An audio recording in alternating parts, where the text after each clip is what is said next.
गुणों के गान में वे वर्धमान महान जिन विचरे हमारे।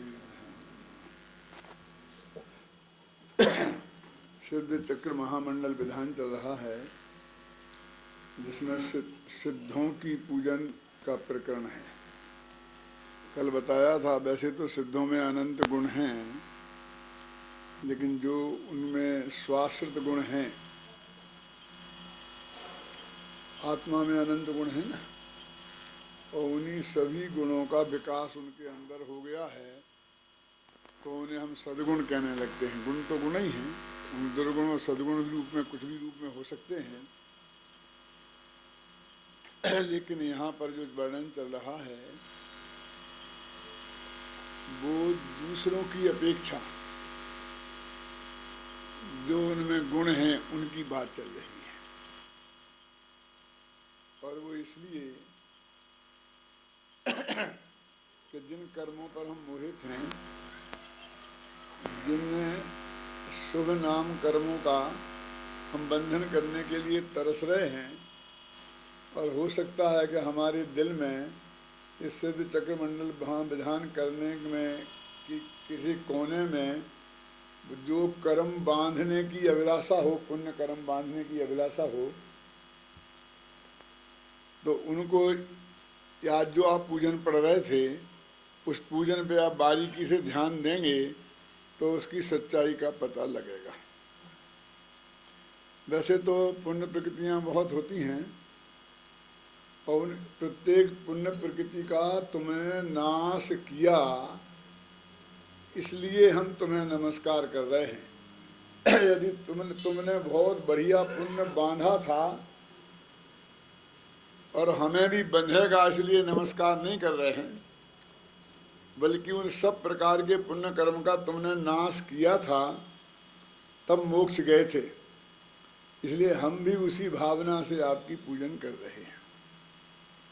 निकालो 102 पेज जो अभी अभी आप पढ़ रहे थे।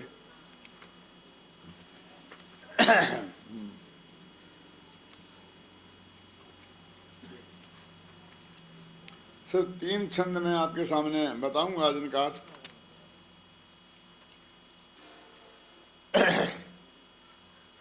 एक है 144, 145,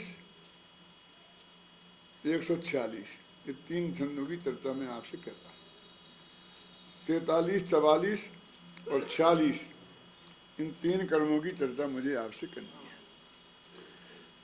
एक कर्म ऐसा होता है कि जिस कर्म का उदय हो तो अपना यश होता है, और एक कर्म ऐसा होता है कि जिस कर्म का उदय हो तो अपना अपयश फैलता है।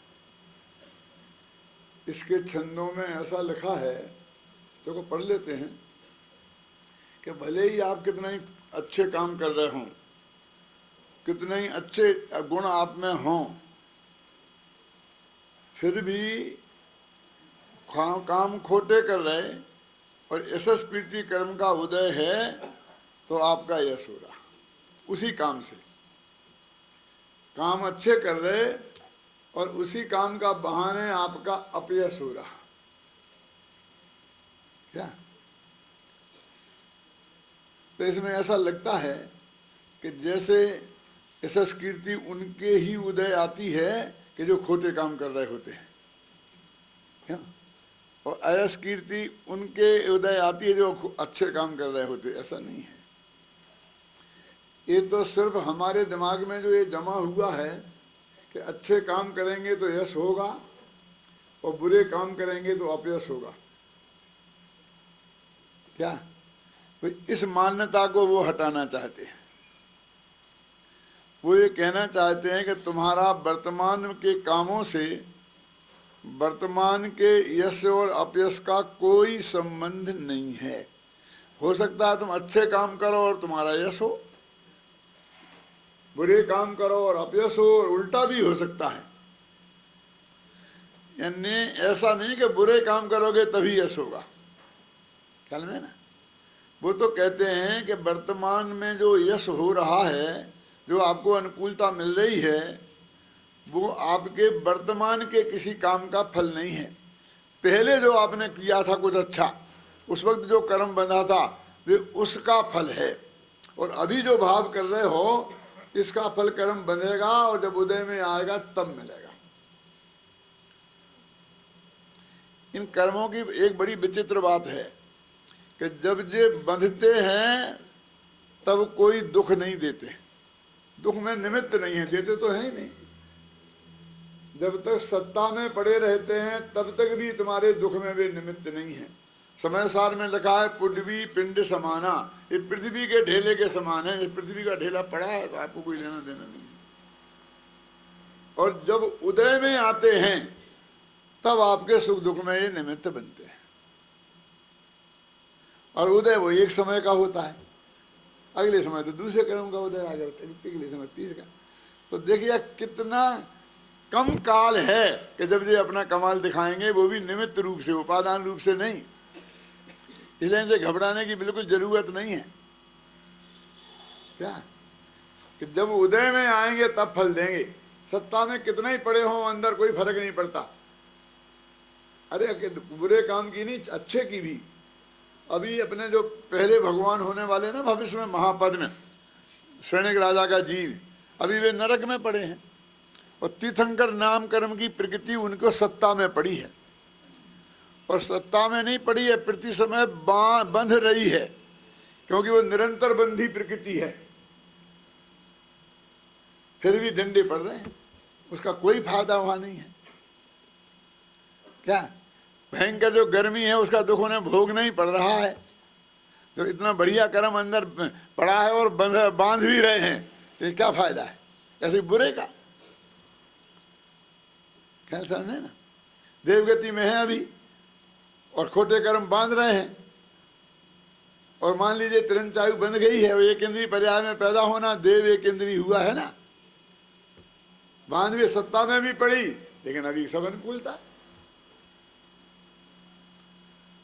तो ये वर्तमान में जो आपको अनुकूलता प्रतिकूलता दिखती है, यश दिखता है, इसका वर्तमान की क्रिया से कोई संबंध नहीं है। और इस तथ्य को जानना इसलिए जरूरी है कि हम लोगों के, बहुत लोगों की ये शिकायत है, प्रश्न है। अमेरिका में तो बहुत ज़्यादा मेरे से पूछा जाता है कि साहब हम देख रहे हैं कि जो दिन रात पूजा पाठ करते हैं, अच्छे काम करते हैं, इस काम में लग रहे हैं, और उनको तो इतनी प्रतिकूलता है, कोई पूछता नहीं है, इज्जत भी नहीं देता है। क्यों? और ये पांचों पापों में लग्न हैं, इन्होंने बड़े बड़े खोटे धंधे चला रखे हैं, वही आकर के कुर्सियों पे ये जम जाते हैं, और सारे तुम जैसे पंडित वो इनके गीत गाते हैं। क्या ये शिकायत है? वो इस अर्थ में करते हैं कि हमारा भारत देश में इतना अधिक धर्म है और वो ज़्यादा दुखी है, और अमेरिका में इतना अधिक अधर्म है और ये सुखी है, ये कहते हैं। तो वो ये नहीं जानते हैं कि वर्तमान में जो संयोग रूप सुख है वो तो सुख तो है ही नहीं, लेकिन जो भी संयोग रूप सुख है वो तो पहले कर्मों का फल है, और जो अभी कर रहे हैं उसका फल तो भविष्य में मिलेगा। तो हमारे चित्त में अच्छे काम करते समय और हमें कोई अनुकूलता नहीं मिल रही है, तो आपको इस बात से दुखी होने की जरूरत नहीं है कि ऐसा क्यों है। वस्तु के स्वरूप में, वस्तु के स्वरूप के अनुरूप ही वो बात है। और कोई पापी फल फूल रहे हैं तो भी उन्हें देखकर अंदर से दुखी होने की जरूरत नहीं है, ऐसा मानने की जरूरत नहीं कि पाप करने से सुखी होते हैं, ऐसा मानने की जरूरत नहीं है। एक बात। दूसरी बात इसमें ये बता रहे हैं वो कि वो जो कर्म एक समय में उदय में आएगा ना, तो वो भी फल कब देगा।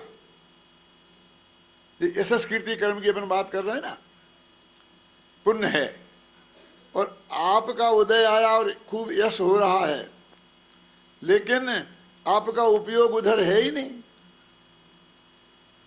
और आपको जोर की भूख लग रही है, उसमें उपयोग है, तो आप दुख का ही वेदन करेंगे, उस यश का वेदन करेंगे ही नहीं। उस आगे निकल जाएगा और तुम्हें उसका उस वक्त भी, उदय में आते वक्त भी फल नहीं मिला।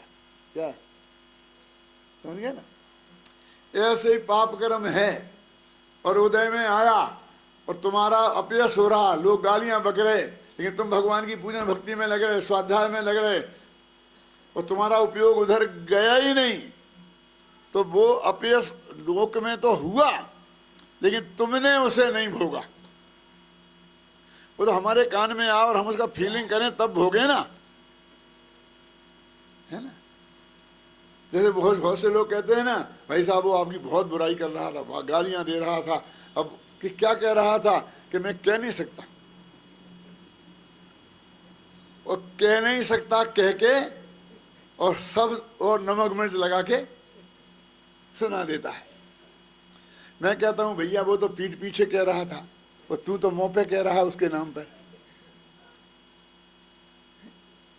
हमें नहीं सुनना कि वो बहुत गालियां दे रहा था, कि दे रहा होगा कि साहब आप तो सज्जन हो, आप तो सोचते नहीं हो, लेकिन कुछ नहीं, दूसरी कोई बात करो, आत्मा की बात करो, ये बात मुझे नहीं सुननी है।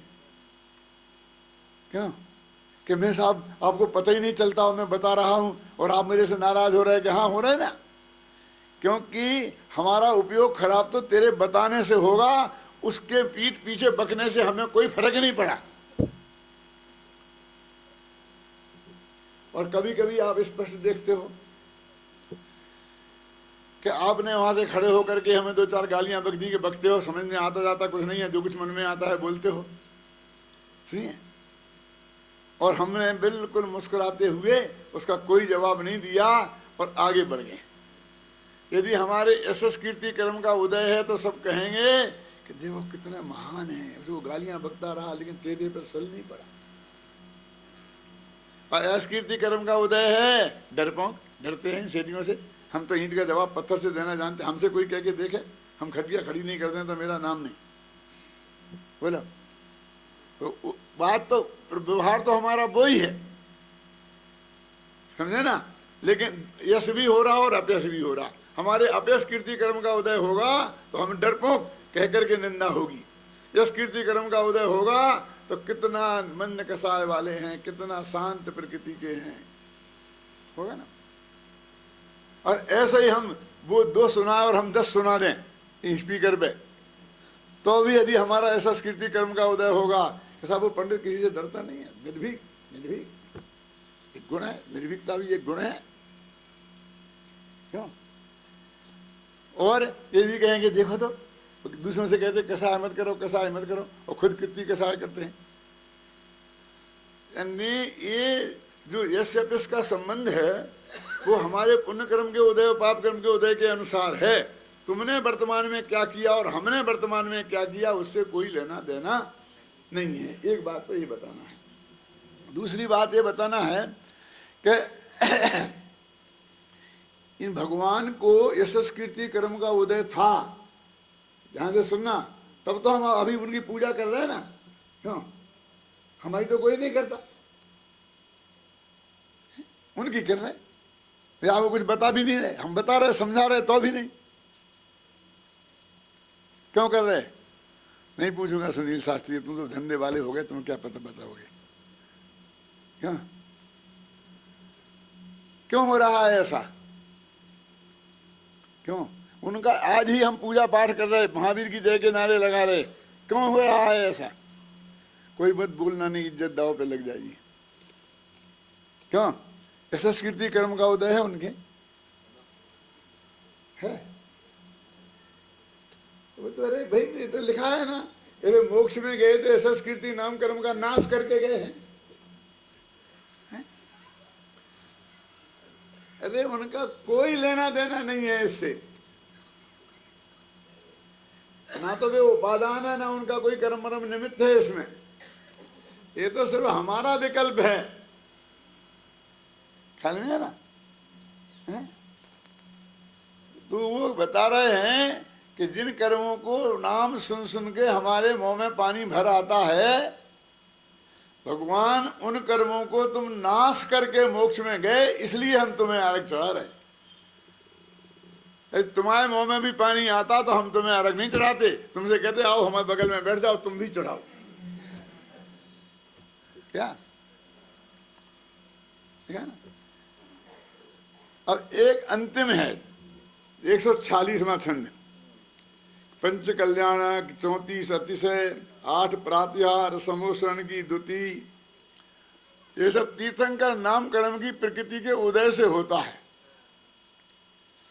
तो हे भगवान, आपने वो तीर्थंकर प्रकृति बांधी और आप तीर्थंकर बने, इसलिए मैं तुम्हें अर्घ नहीं चढ़ा रहा हूं। उस तीर्थंकर प्रकृति का तुमने नाश किया, इसलिए मैं तुम्हें अर्घ चढ़ा रहा हूं। ओंगरी में लिखा ना, क्या लिखा? अरे ये तो सरल कर दी है कि आप लोग घबराए नहीं। इसलिए तीर्थंकर प्रकृति कर्म रहता है नहीं। छंद तो पढ़ो, क्या लिखा छंद में?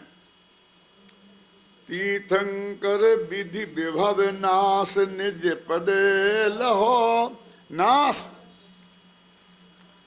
तीर्थंकर प्रकृति नष्ट की है, इसलिए तुम्हें अर्घ चढ़ाता हूं।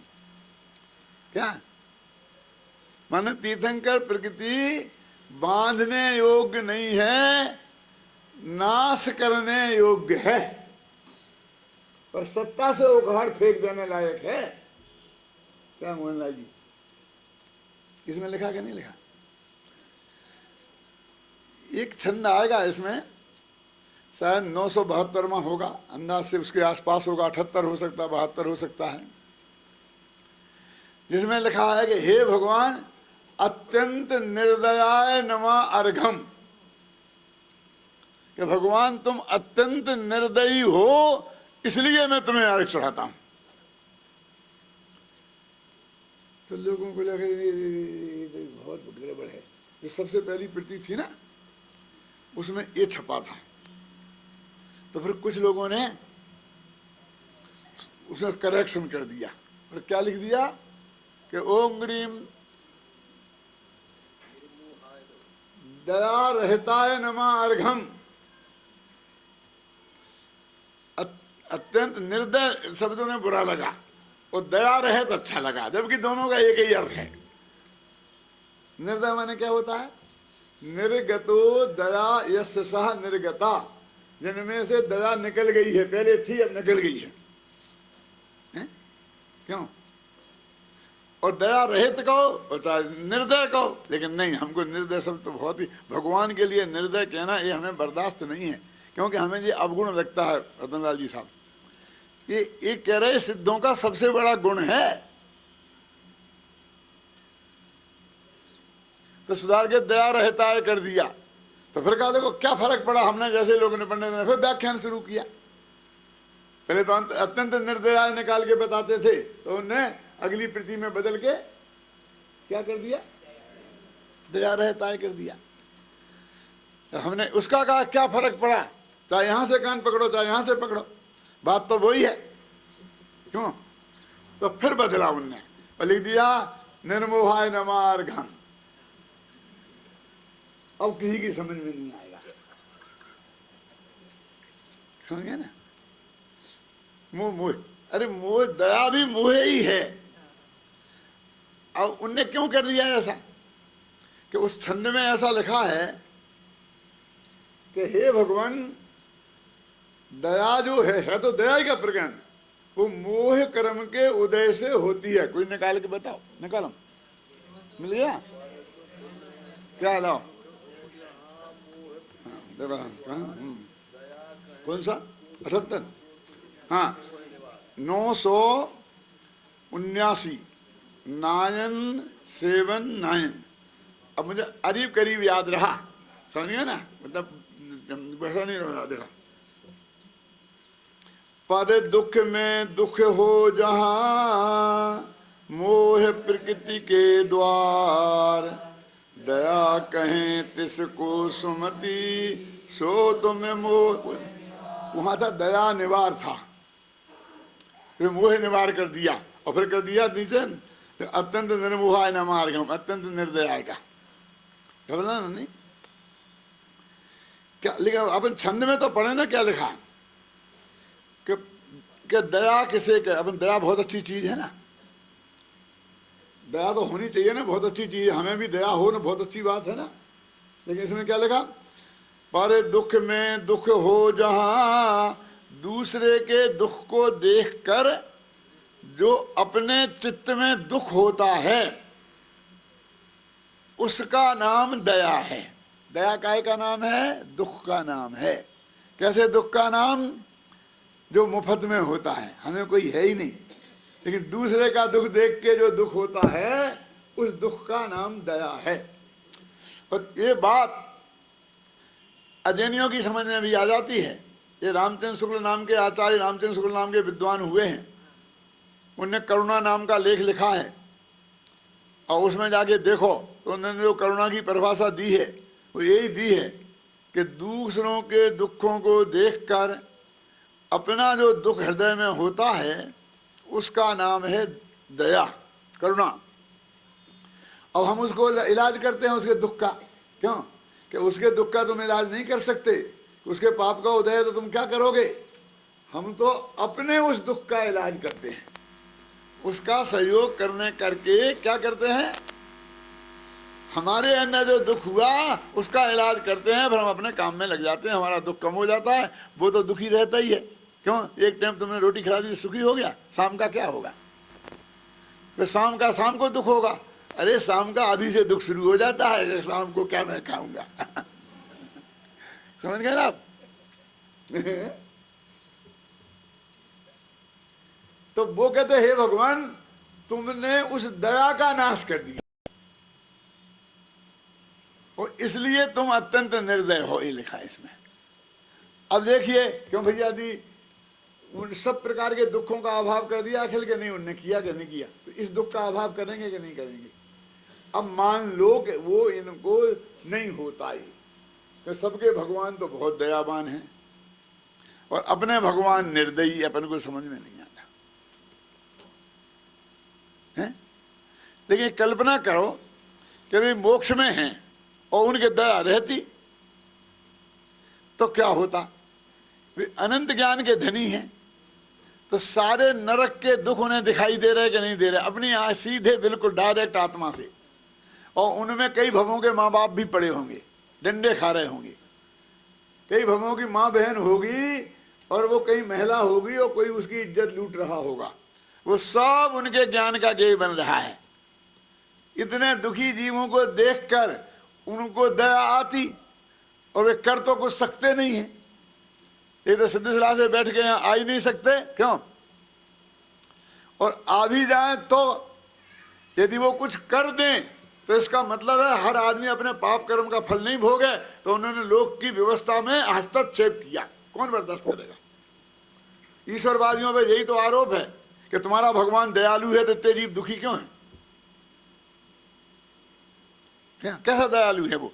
क्योंकि पता नहीं है कि साहब अपने अपने कर्मों का फल भोगते हैं, तो फिर तुम काय का दयालु? हमारे कर्म का अच्छा आ जाएगा तो फिर हमारे कर्म से हुए, तेरे से क्या हुए हम? हाँ, परेण दत्तम यदि लभ्यते स्फुटम स्वयं कृतम कर्म निरर्थकम तदा। यदि सुख दुख और जीवन मरण कोई किसी को दे सकता है तो हमारे किए हुए कर्म बेकार हो गए।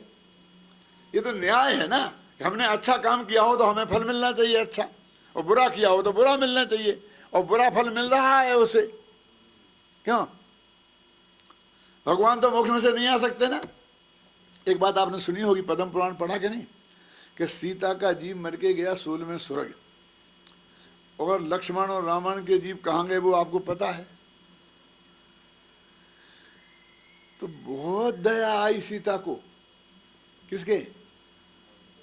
लक्ष्मण पे आई, वो तो बहुत ठीक ही है, रावण पे भी आई, और उन्होंने कहा कि मैं वहां से वो नरक में से निकाल के लाऊंगी। वो गई वहां, सुरग का जीव नरक में गया, बहुत ट्राई करी निकालने की, लेकिन नहीं निकली, तो वो समझती नहीं थी। लेकिन भैया जब मोह का ऐसा उदय होता है कि सब उस वक्त सब भूल जाता है, क्यों? अब वो तो 16वें स्वर्ग की थी इसलिए नहीं निकाल पाई। यदि मोक्ष में से रामचंद्र जी आ जाते तो वे तो निकाल ही जाते क्या ना, क्यों? नहीं निकाल पाते, और पता सब है। तो यदि वे निर्दय हुए बिना मोक्ष चले जाते तो अनंत दुखी होते, अनंत सुखी नहीं होते।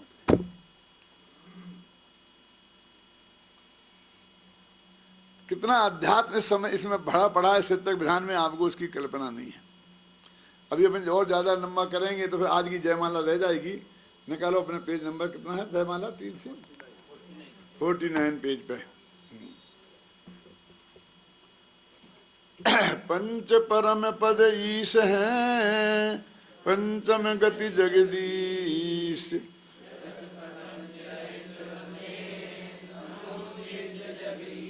परम ब्रह्म परमात्मा,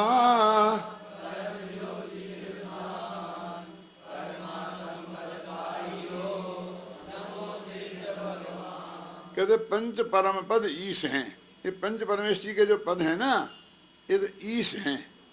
और हे सिद्ध भगवान, तुम इनके जगदीश हो।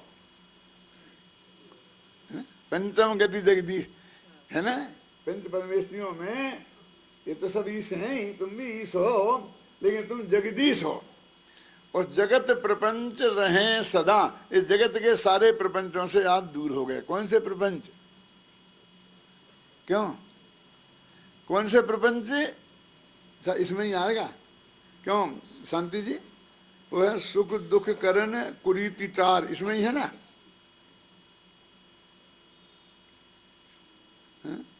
एक एक एक एक जयमाला में ऐसे पंक्ति आए कि हे भगवान, आपने क्या काम किया? कुछ जगत में दूसरों को सुखी करना, दुखी करना, इस कुरीति का तुमने नाश कर दिया। सक दुख दुख करण कुरीति टार, ऐसा ऐसा जयमाला में है एक में, है ना। अभी आएगा, इसमें नहीं होगा तो अगली में आएगा।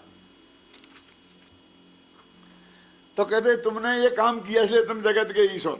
और ऐसे जगत के ये प्रपंच है। कौन? ये कौन सा प्रपंच है? ये दुनियादार ये राजनीतिक लोग कर रहे हैं प्रपंच, वो प्रपंच नहीं। ये जो सत्यक विधान अपन कर रहे हैं ना, ये क्या है? प्रपंच है। नहीं होता तो सिद्ध भगवान करते ना। प्रपंच समझते किसे बोलते हैं? सही अर्थ क्या है रवि कुमार जी प्रपंच का? आपने राजन तो जानते ही होंगे। प्रपंच माने होता है विस्तार, बस किसी चीज की डिटेल में जाना, उसका नाम है प्रपंच। अलमिति प्रपंचे ने आता ना आत्मख्याति में बार बार कि अधिक विस्तार से क्या फायदा। अधिक क्या था? प्रपंच कर रहे थे वो, किसी चीज की विस्तार में जाना। तो सिद्ध गुणों के एक एक के विस्तार में अपन जा रहे, 8 कर्म की गिना रहे, उनकी प्रकृतियां गिना रहे, तो ये प्रपंच हो गया ना। क्यों समझे? इन सारे प्रपंचों से रहित भगवान सिद्ध हैं, वो जगत के ईश हैं, वे परम ब्रह्म हैं, परमात्मा हैं, परम ज्योति हैं, मुक्ति में रहते हैं, उन्होंने परमात्मा पद को प्राप्त किया है। ऐसे सिद्ध भगवान को मैं नमस्कार करता हूँ। अब कहते हो कैसे हैं वो? पढ़ो भाई। जन्म मरण कष्ट को टारिय मेरा भय,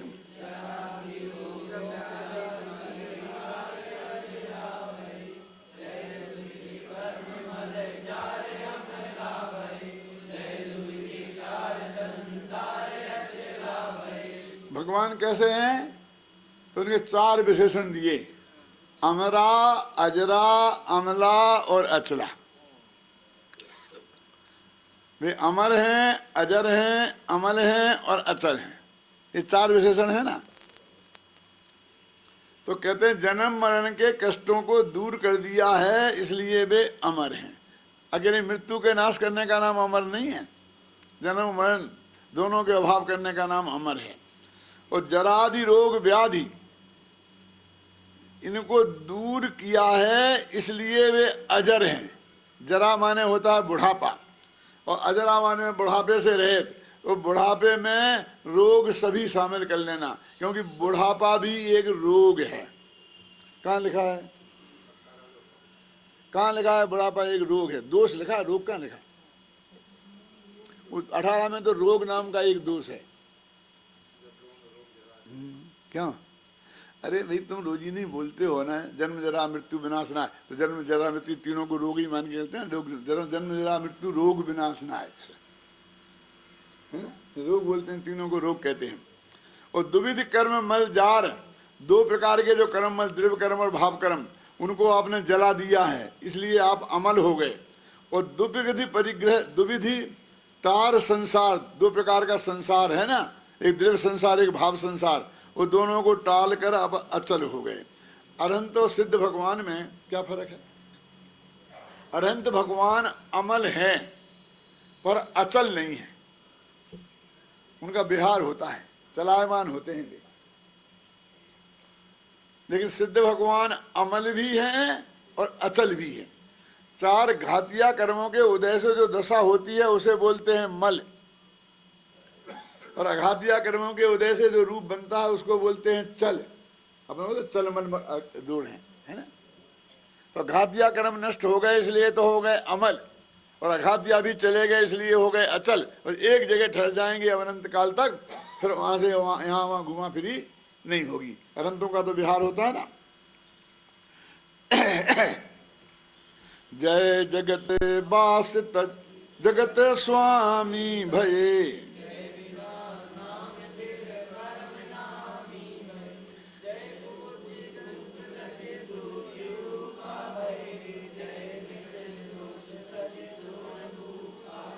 ये विरोधाभास अलंकार है। इसमें विरोधाभास अलंकार का मतलब ये है कि जो जहाँ का स्वामी होगा वो वहाँ रहेगा ना। भारत का प्रधानमंत्री भारत में नहीं रहेगा तो अमेरिका में रहेगा। कहें तो भारत के प्रधानमंत्री लेकिन रहते हैं अमेरिका में, क्यों? राजस्थान का मुख्यमंत्री कहाँ रहेगा? राजस्थान में रहेगा ना। लेकिन आपने उल्टा किया कि जगत के स्वामी हो और जगत से पास चले गए। जय जगत वास तज, ये संसार के वास को छोड़ दिया है फिर भी जगत के स्वामी हो, ये विरोध है ना। विरोधाभास अलंकार है, विरोध दिखाई दे और विरोध होए नहीं, क्योंकि वे ऐसे स्वामी नहीं हैं कि हर एक को बुला बुला के आज्ञा देते हैं। क्यों? जगत उन्हें अपना स्वामी कहता है, लेकिन वे किसी को का स्वामी अपने को नहीं मानते, क्योंकि उन्होंने तो स्वामित्व बुद्धि तभी छोड़ दी थी जब समुद्र में प्राप्त किया था पर में से क्या। लेकिन जगत स्वामी कहता है, सारा जगत जिन्हें स्वामी कहता है। लेकिन अब वे कितना झूठा आरोप है उन पे कहते हैं, क्यों कि वे जगत में रहते ही नहीं तो जगत के स्वामी कैसे हो सकते हैं, है ना।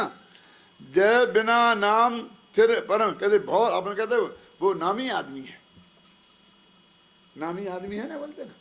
देखो अरहंत में महावीर थे ना, तो उनका अरहंत का दशा में नाम महावीर था ना, भगवान महावीर, तीर्थंकर भगवान महावीर, आदिनाथ। अब सिद्ध में क्या नाम है उनका? अब पुराने नाम से अपन काम चलाते हैं, सिद्ध दशा में तो कोई नाम नहीं है। लेकिन नाम के बिना नामी हो, सबसे नामी माने सबसे ब्रह्मांड। अपन बोलते नामी आदमी है, वो नामी आदमी है माने सबसे बड़ा महान। तो कहते जगत का नाम बिना नाम के नामी हो तुम, है ना। और जय कुबुद्धि रूप तज सुबुद्धि रूप आ भये, कुबुद्धि को छोड़कर सुबुद्धि रूप हो गए। अभी क्या बुद्धि तो बोलते हैं मति ज्ञान को, और मति ज्ञान का नाश है। वो अपन ने वो पूजन लिखी ना, महावीर पूजन में है ना, क्या लिखा? मति ज्ञान रहित सन मति दिन, क्या अर्थ है कि सन्मति और कुमति तो मति ज्ञान के भेद हैं, और आप तो मति ज्ञान हो ही नहीं और केवल ज्ञानी हो गए। इस मूर्ख जगत तुमको सन्मति कहता है। भगवान महावीर का एक नाम सन्मति है क्या? नहीं। तो सन्मति और दुर्मति तो मति ज्ञान वाले होंगे ना। क्या क्या क्या, क्या छंद बोलना मैं अभी जो बोला था? न रहित सन्मति जिनिस, आगे बोलो। देश जीत, आगे आगे भी ऐसे कई प्रयोग हैं, आगे ऐसे कई प्रयोग उसमें हैं कि विरोधाभास है कि लोग कहते हैं सन्मति और तुम सन्मति तो हो ही, दुर्मति है क्या? अरे ना तुम सन्मति हो ना दुर्मति हो, तुम तो केवल ज्ञानी हो। ख्याल में ना। कर्म रिपु नाश करे पर में जय पाइए,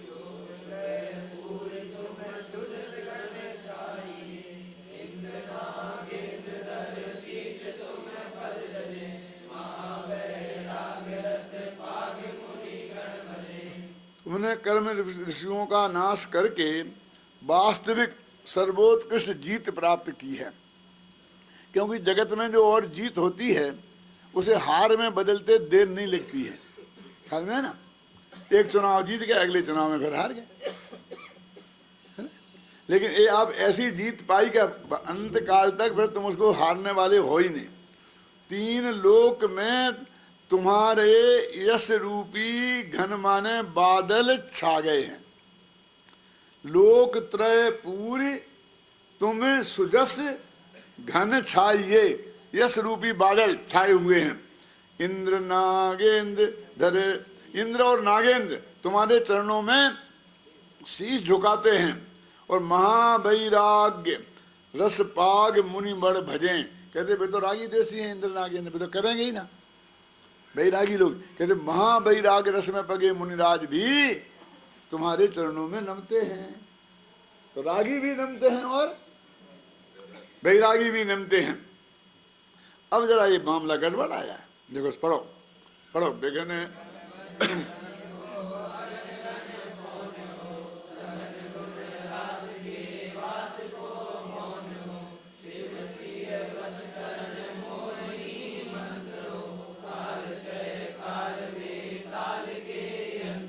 क्या है बोलो इसकी पंक्ति है। बिघन बन दहन, बिघन बन दहन को अघन घन पौन को, ये ना, सघन गुण रास के बास को भौन हो। कहते बिघन बन दहन, विघ्न रूपी जंगल को तुम जलाने वाले हो। ये जो को है ना, ये गलत छपा है, क्या होना चाहिए 2। समझ में नहीं आती, मानते नहीं। क्या है, क्या है 2 क्यों होना चाहिए, 2 समझ में नहीं आता, सुधार देते। विघन रूपी जंगल को जलाने को लिए दावाग्नि हो। वो जंगल में आग लग जाती है ना, कल परसों बताई थी, इसे दावाग्नि बोलते हैं। समुद्र के भीतर आग बड़बाग्नि बोलते हैं। ये 2 है, दावाग्नि का 2 था। अरे मुझे 50 साल पुराना याद है, और मैं बदल देते हैं, हम क्या करें, उनको समझ में नहीं आता कि 2 क्या होगा, 2 क्या होता, 2 क्या होता। बिघने बने दहने 2 दामे आ मिला के 2 ऐसा लिखा, बहने बने 2 माने दावाग्नि। ऐसा कर तुमको घबराहट होते थे। बिघने बने दहने दबे, फिर होता चलते हैं दब क्या दो, खत्म हो जाएगा काम, फिर तो समझ में आएगा ना। सुधारा तो ऐसा सुधारना था। बिघने बने दहने दबे, अघने घने पौन हो, विघ्न रूपी जंगल को जलाने के लिए। क्योंकि इतना बड़ा जंगल जलाना है तो साधारण आग से काम थोड़ी चलेगा, जो दावाग्नि होगी तो साफ कर देगी। और अघन घन पौन हो, ये अघन घन क्या होता है, अघ माने पाप होता है तो आप जानते हैं ना, और उसको बहुवचन बनाओ तो अघन माने पाप, बहुत से पाप, और वही हुआ जंगल, ख्याल में है ना। तो अघन घन, तो कहते हैं पाप के घने जंगल को, नहीं, घन घन माने मेघ, पाप के मेघों को उड़ाने में तुम पौन हो, माने हवा हो। हवा बादलों को उड़ा ले जाती है ना, हवा चल गई तो के बादल अब हमारे यहाँ नहीं बरसेंगे। तो क्या अघन घन पौन हो, आ गया, कहाँ गया अभी,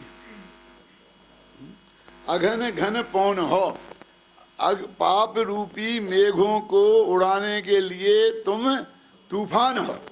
साधारण हवा नहीं जो बादलों को उड़ा ले जाए, ऐसी हवा। और अघ माने पाप क्यों होता है, क्यों? घा माने होता है आत्मा, जानते कि नहीं जानते। तो आग, अघ माने जो आत्मा का आश्रय नहीं लिया उसको बोलते हैं अघ, इसलिए पुण्य और पाप दोनों ही अघ हैं, नहीं जानते। का माने पृथ्वी होता है, ये जानते कि नहीं जानते। खा माने आकाश होता है, ये जानते कि नहीं जानते।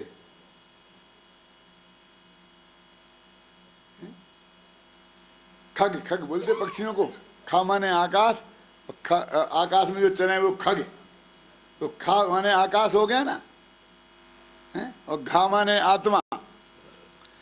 एक एक अक्षरों के शब्द हैं जिससे तुम्हें ज्यादा मेहनत नहीं करना पड़े और शब्द के प्रयोगों में लगाना पड़ेगा, है ना। तो अग माने आत्मा आराधना से रहे, जो भी काम है वे सब अग हैं। खप पुष्प बोलते हैं ना, माने आकाश के फूल। खग बोलते हैं कि नहीं बोलते हैं? का माने पृथ्वी। कौमुदी, ये कौमुदी क्या है? पढ़ते हो ना कौमुदी, पढ़ाते भी हो तुम तो। क्या है कौमुदी, क्या होता है? को माने सारी पृथ्वी, तो उसमें प्रसन्नता फैला दे उसको बोलते हैं कौमुदी।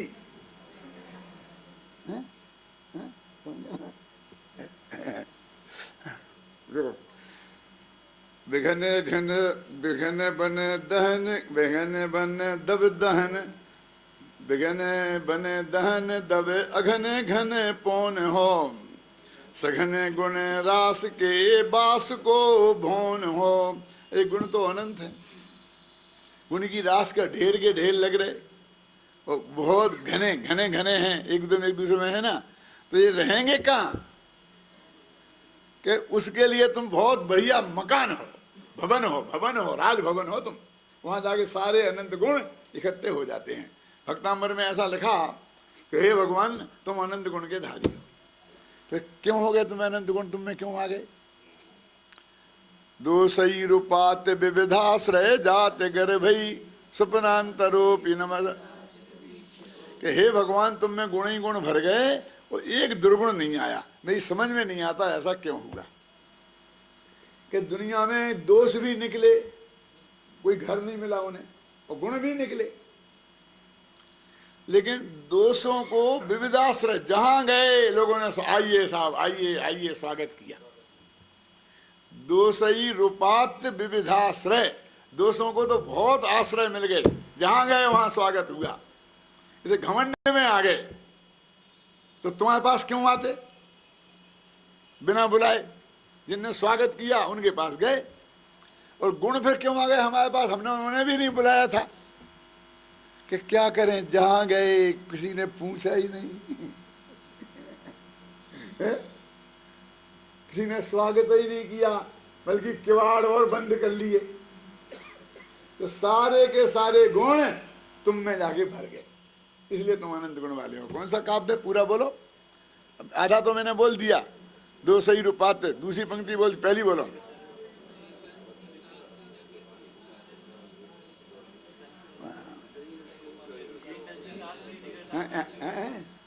ये संसताद विविधा सत, ये तो हो गई विद्यार्थी भाई। अब पहली बताओ गुण क्यों आ गए? गुण इसलिए आ गए कि कहीं उनको आश्रय नहीं मिला। तो ऐसे कहते हे भगवान तुम अनंत गुण की राशि जो है उनके लिए तुम बहुत सुंदर मकान हो। लिखा, पढ़ो क्या लिखा? सघन गुण रास के बास को भवन हो। भवन माने भवन, मकान, काल में है ना। शिवतीय बस करण मोहिनी मंत्र हो।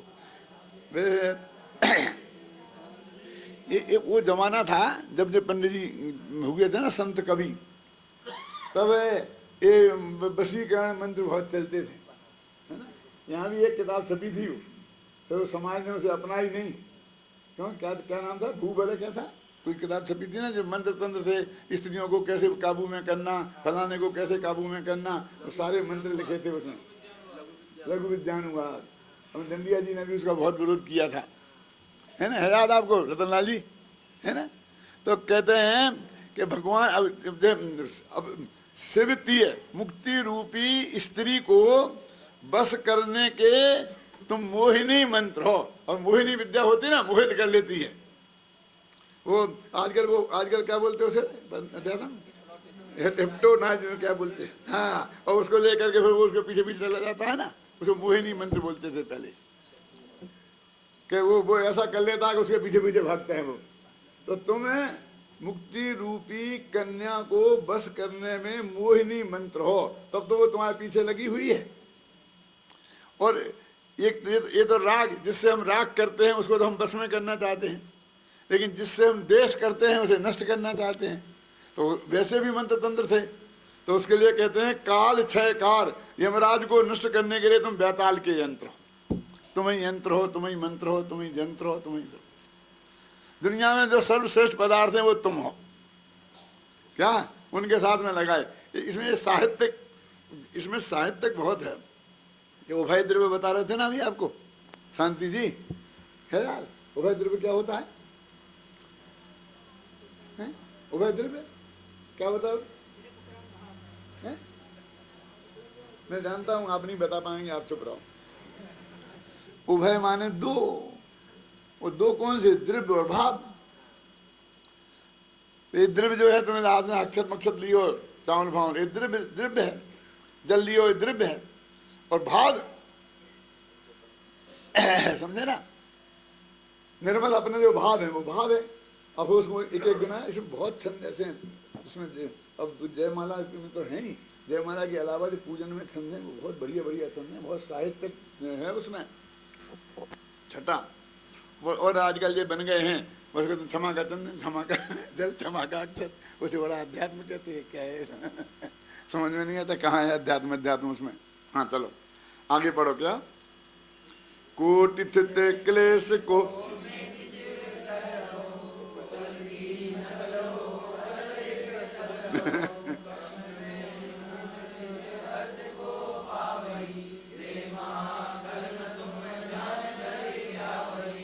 कोटि स्थित क्लेश, जो बहुत काल तक जो क्लेश रहने वाला था, अनंत काल का जो क्लेश था, उसको मेट कर तुम मुक्ति में गए हो। उपल की नकल हो, तुम क्या बताएं, पत्थर जैसे हो। देख रहे, उपल की नकल हो। उपल की नकल क्यों है? पत्थर जैसे क्यों हो? जैसे पत्थर एक जगह पड़ा रहता है क्या? जैसे तुम एक जगह बस अनंत काल तक पड़े हो, एक जगह गए तो वहीं के वहीं डटे हो, हिलते भी नहीं हो। उपल की नकल हो, अचल एक थल रहो। आगे समझना कि नहीं? पत्थर जैसे क्यों हो? बस हिलते ही डुलते नहीं हो। अब जो भगवान महावीर खड़े तो खड़े, क्यों? हिलते ही डुलते नहीं है। स्वप्न में हूँ, जो लोग स्वप्न में ही अपने आत्मा को नहीं प्राप्त कर सकते हैं, क्या ना, बे महाखल तुम्हें ध्यान धर ध्यावही, ऐसे लोग भी तुम्हारा ध्यान करके उसको पा लेते हैं। हाँ मैं मालूम है, मैंने देख रहा हूँ, तुमने गलती की है इसको बता रहा हूँ। ये खलन था, इनने खल ना कर दिया। बहुवचन था। यदि महा से महाखल हो तो भी वो तुम्हारा ध्यान करे तो वो उसको पा लेता है। अब खल कैसे पा लेता है? खल नहीं पाता है, ऐसे लगा जितनी अकल चली उतनी चली। चलो, आपके जाप बिन पाप सब भेंट ही,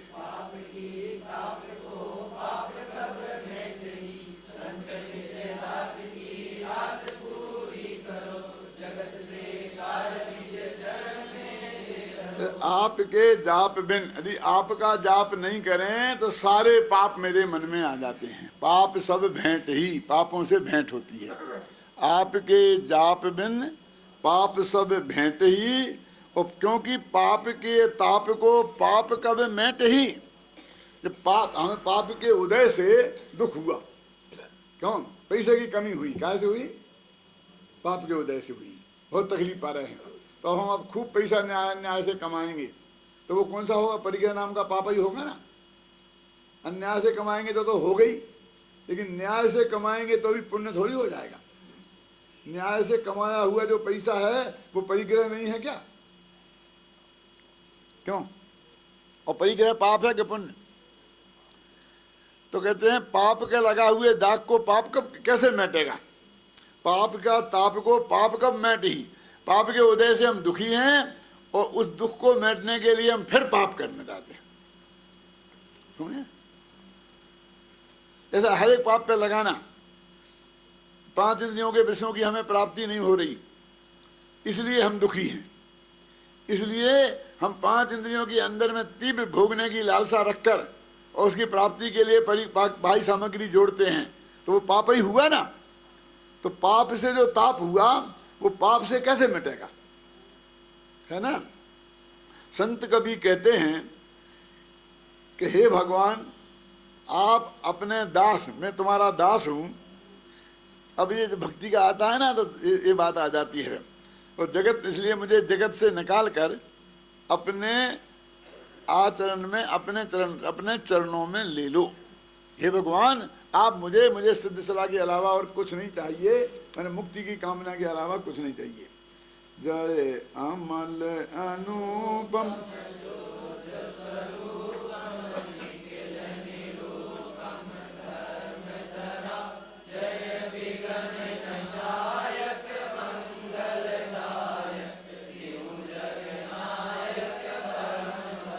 हे भगवान, आप अमल हो, माने राग देश रूपी मैल से रहित हो।